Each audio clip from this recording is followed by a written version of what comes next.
On appelle souvent ça la pétanque de la glace.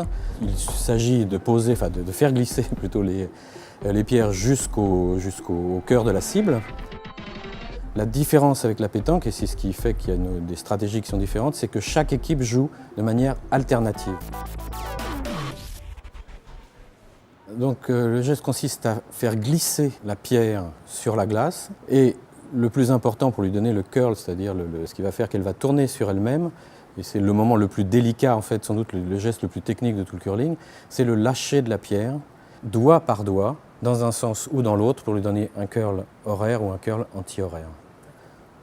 Ici, ce n'est qu'une démonstration, donc on ne glisse pas avec la pierre, mais effectivement les curleurs qui font des vraies compétitions, en fait, se poussent sur une sorte de petit starting block qui dépasse de la glace, et c'est le skip qui se trouve sur la cible, dans la maison, qui va indiquer au balayeur le fait de balayer ou pas de manière à allonger la trajectoire. Mais en général, là, le lancer est lent. S'il s'agit de faire un take-out, c'est-à-dire qu'en pétanque, on va appeler un carreau, à ce moment-là, on lance la pierre beaucoup plus fort. Et en général, il n'y a pas besoin de balayer.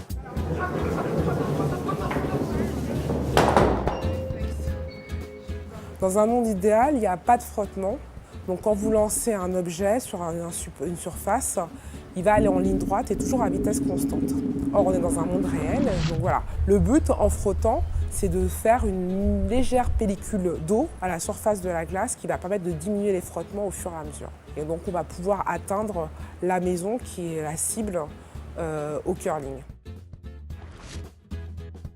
En fait, il ne faut pas se dire que c'est calculé. En fait, tout ça est assez empirique. Ce qui est sûr, c'est que, contrairement à ce qu'on se pense, le fait de balayer vigoureusement fait augmenter les pulsations cardiaques, jusqu'à 3 fois plus importantes qu'en temps normal.